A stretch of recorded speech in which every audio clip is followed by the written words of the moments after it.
V9 న్యూస్కి స్వాగతం. ఇప్పుడు హెడ్లైన్స్. ఈరోజు ప్రపంచ ఆదివాసీ దినోత్సవం సందర్భంగా గిరిజన భవన్లో ఈరోజు జెండా వందనం ఎగరవేశారు.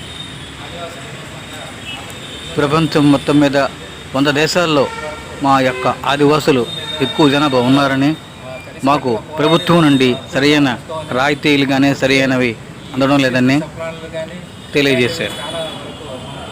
ప్రభుత్వాలు అన్నీ పక్కదారి మళ్ళిస్తున్నాయి.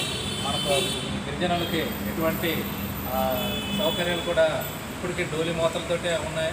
హాస్పిటల్కి కానీ ఇటువంటి దాని మీద డోలి మోతలతోటే ఉన్నాయి. ఇటువంటి హక్కుల కోసం మనం అందరం కలిసికట్టుగా పోరాడాలని ఈ ఆదివాసీ హక్కుల దినంగా ఆగస్టు 9న ప్రకటించడం జరిగింది. అందరికీ ఈ యొక్క ఆదివాసీ హక్కుల దినంగా అందరూ జరుపుకోవాలనేది ఈ పతాకావిష్కరణకి శ్రీ అధ్యక్షులుగా పనిచేస్తున్నారు. సారు ఇప్పుడు పతాకావిష్కరణ చేస్తారు.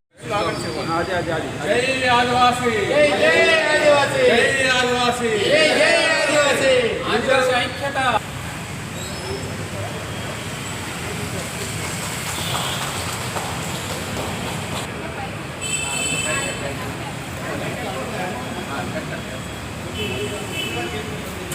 ఆదివాసీ సోదరి మండలందరికీ ప్రపంచ ఆదివాసీ దినోత్సవం శుభాకాంక్షలు తెలియజేసుకుంటున్నాం. అలాగే ఈరోజు ట్రైబల్ డే అనేది 1994లో ఐక్యరాజ్య సమితి ప్రకటించింది. నాటి నుంచి నేటి వరకు మన గిరిజన ట్రైబ్స్ యొక్క హక్కుల మీద, చట్టాల మీద అవగాహన కల్పిస్తున్నటువంటి ఈ శుభ కార్యక్రమం ఇది. అందరికీ మాకు గిరిజనుల 5th షెడ్యూల్ ఏరియాలో, 6th షెడ్యూల్ ఏరియాలో గిరిజనులు చాలామంది ఉన్నారు. 5th షెడ్యూల్ ఏరియాలో ఇప్పటికీ వచ్చింది స్వతంత్రం వచ్చి 78 సంవత్సరాలు అవుతున్నా కానీ మనకు ఇక్కడ డోలి మోతలతోటే ఉంది. హాస్పిటాలిటీ అనేది సరిగా లేదు. అలాగే విద్యల మీద కూడా సరైన ఫెసిలిటీస్ లేవు. అలాగే గిరిజన యూనివర్సిటీ అనేది ఇప్పుడు 2014లో బైఫర్కేషన్లో ఆంధ్ర తెలంగాణ బైఫర్కేషన్లో ప్రకటించారు. అప్పటి నుంచి గిరిజన యూనివర్సిటీ అనేది కూడా ఇంకా రాలేదు. దానికి సరైన కేటాయింపులు ఏమీ లేవు. అలాగే మెడికల్ కాలేజీలు కానీ ఇటువంటివి మనకు ఏమి నోచుకోవట్లేదు. అలాగే మన గిరిజనులకు ఇంకా ఈ బ్యాక్లాగ్ పోస్టులు చాలా ఉన్నాయి. అన్ని డిపార్ట్మెంట్స్లో ఉన్నాయి. దానికి ఫిల్ చేయట్లేదు. కంపెనీలు అన్నీ ప్రభుత్వ రంగ సంస్థలన్నీ ప్రైవేట్ పరం చేస్తున్నారు.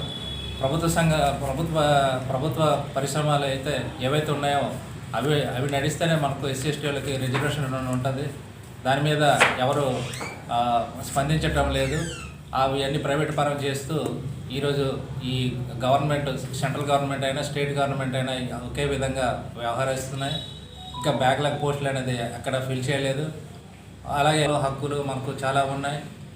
5th షెడ్యూల్ ఏరియాలో ఉన్న వాళ్ళకి 1/70 చట్టం ఉంది. ఆ చట్టాన్ని కూడా పటిష్టపరిచే విధంగా ఉండాలి. అలాగే మనకు గిరిజనులకి జీవో నెంబర్ 3ని ఒక 1980లోనే 82లోనే 86లోనే ప్రకటించారు. మనకు ఆ జీవో నెంబర్ చాలామంది టీచర్స్ కానీ స్థానికులకే గిరిజన స్థానికులకే ఉద్యోగాలు ఇవ్వాలని చెప్పేసి నాటి నుండి నేటి వరకు జరిగి అవి కూడా సుప్రీంకోర్టు రద్దు చేసింది.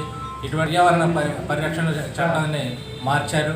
100 కిలోమీటర్ల దూరంలో ఉన్నటువంటి ఈ గిరిజనుల యొక్క భూముల మీద హక్కులు కల్పిస్తూ 100 కిలోమీటర్ల దాకా మనకు హక్కులు చట్టాలని అన్నీ మారుస్తున్నారు.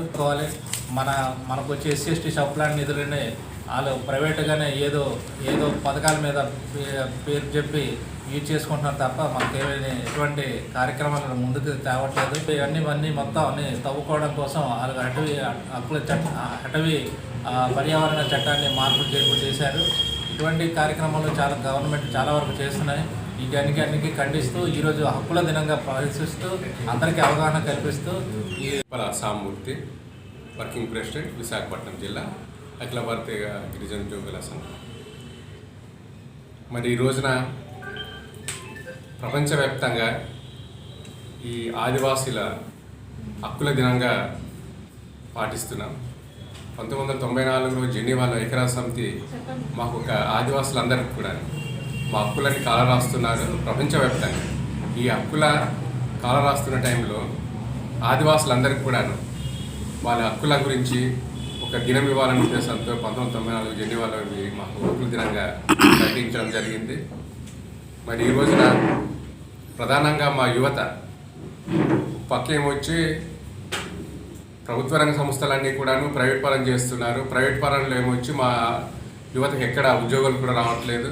ఇప్పుడు మా యువత అంతా కూడాను పీజీలు, అటు డిప్లొమాలు, ఆ తర్వాత ఐఐటీల వాళ్ళు కూడా చాలామంది ఖాళీగా ఉండిపోయారు. వారికి కూడాను ఉపాధి అవకాశాలు చాలా తక్కువ. అలాగే ఏజెన్సీలో చూసుకున్న కొంత ఉపాధి అవకాశాలు వచ్చేవి. ఇక్కడ ఉపాధి అవకాశాలు కూడా మాకు ఈ రోజున సన్నగిలిపోయాయి.